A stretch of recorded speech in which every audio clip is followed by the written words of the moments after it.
a todos por estar aquí. Gracias, Teresa, por contar conmigo un año más. Es un placer estar con todos vosotros. Tengo que adelantar un poquito de tiempo, así que voy a ser un poquito rápida, pero seguro que lo vais a entender todo. El año pasado hablé del deporte, no lo he dejado, sigo con ilusión en la actividad física, pero este año voy a hablaros de la gamapatía monoclonal de significado incierto. Creo que es importante y que es relevante. ¿Por qué? Lo ha dicho la doctora Mateos antes. Porque todos los mielomas múltiples le precede una gamapatía. No todas las gamapatías van a desarrollar un mieloma múltiple, pero es muy importante tener en cuenta, definir bien una gamapatía monoclonal de significado incierto. Para los hematólogos es importante estratificar el riesgo para hacer un abordaje multidisciplinar y para luego hacer un seguimiento dirigido en función del riesgo. La gamapatía monoclonal de significado incierto, ¿quién habla de ellos por primera vez? Es siempre muy importante conocer a aquellos médicos, investigadores que han demostrado, que han estudiado, que han investigado las enfermedades a las que nosotros nos dedicamos. El primero que habla de la gamapatía benignas o la hipergamaglobulinemia esencial fue el doctor John Costa Wallström, que era un médico sueco que descubrió muchas cosas además de la gamapatía, otras enfermedades como porfiria y tal. Y se dio cuenta de que existían esas proteínas anómalas en la sangre, en la orina, en ambos sitios, que no cursaban como una enfermedad, con signo ni con síntoma.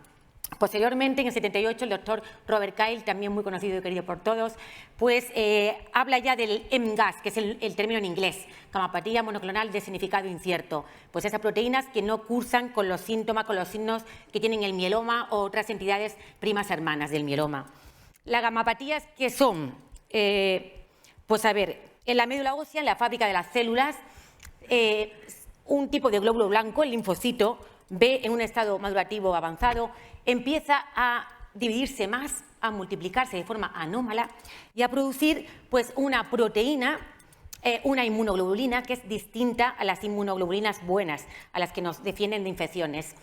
Y produce esa proteína anormal que se va a detectar de forma casual, casi siempre, en sangre, en orina o en ambos sitios. ¿Por qué se produce esto? Bueno, sabemos cosas, sabemos que se piensa que una estimulación crónica antigénica constante, es decir, personas que están sometidas que tienen muchas infecciones de repetición, víricas, bacterianas, pueden tener una mayor predisposición. Sabemos también, o se pensaba, ahora hay más dudas con estudios más modernos, que la autoinmunidad también se asociaba a las gamapatías monoclonales. Como ha dicho también María José, sabemos que hay eventos genéticos que se producen en la gamapatía monoclonales y otra serie de eventos que se van a producir en lo que es un premieloma y un mieloma. El caso es que, que hay una serie de factores que predisponen a esta producción de proteínas anómalas. Ahora bien, lo importante para nosotros, ¿qué es? Cuando llega un paciente a nuestra consulta porque le han detectado esa proteína anómala, ¿qué debemos hacer? Debemos tener en cuenta si es una gamapatía o estamos hablando de un mieloma quiescente, que alguno de vosotros habéis comentado que tenéis, o un mieloma sintomático. Para tener una gamapatía hay tres condiciones que se tienen que cumplir las tres. Uno, que el componente monoclonal esté por debajo de 3 gramos de decilitro. Dos, que si hacemos una médula, que no siempre se hace la gamapatía en médulas, no siempre está indicado, que esa médula haya pocas células plasmáticas clonales, menos de un 10%. Y tercero importante, que no haya ningún síntoma ni signos de enfermedad. Esas tres condiciones tienen que darse. Si no se dan, estaremos hablando o de un mieloma smoldering o quiescente o de un mieloma sintomático. Entonces, primero, distinguirlo bien, porque no es lo mismo una entidad premaligna que las otras entidades que se acercan a la malignidad. Y importante, ¿cuántos tipos de gamapatía tenemos? 3 grupos. Hablamos de las no IgMs, que son las más frecuentes, IgG, IgA, las IgMs y las de cadenas ligeras, cuando no hay cadena pesada. En resumidas cuentas, las gamapatías, el riesgo de que vayan a progresar hacia un mieloma, ¿cuál es? Pues en torno entre 0,5 a 1,5% anual. Ahora bien, los que son de tipo IgM tienden más, si progresan, a progresar hacia la macroglobulinemia de Wallström.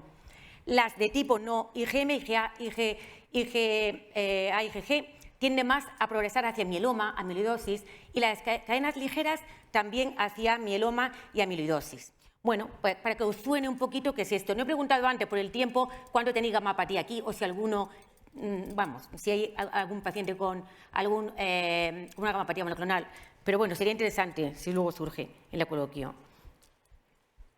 ¿Y qué hacemos nosotros? Vale, tenemos una gamapatía. Ahora, como no todas tienen el mismo riesgo de progresar, es importante ver el riesgo, estratificarlo. El hematólogo tiene que decirle al paciente, usted tiene bajo riesgo, usted tiene intermedio y usted tiene alto. Y contarle un poquito qué vamos a hacer en el seguimiento.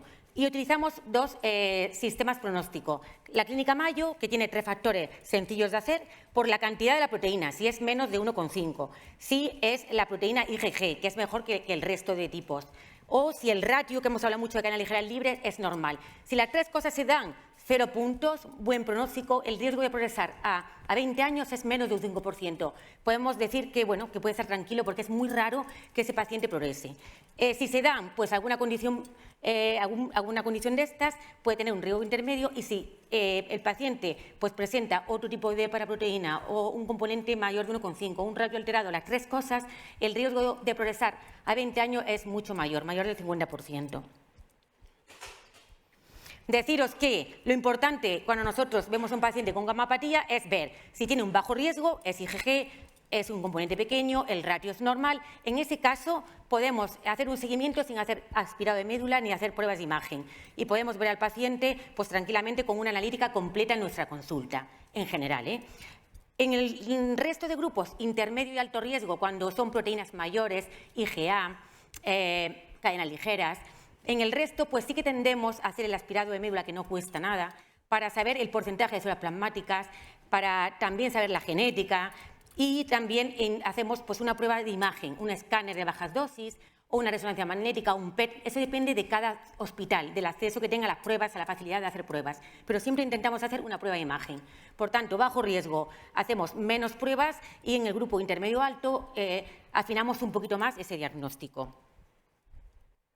Y luego, ¿qué hacemos en el seguimiento? Pues en la consulta, al paciente que tiene un pico de bajo riesgo, que sabemos que es muy raro que vaya a progresar a un mieloma, le podemos decir que el seguimiento lo vamos a hacer inicialmente a lo mejor 6 meses. Si no hay cambios, no aumenta el componente, podemos hacerlo incluso cada año o 2 años.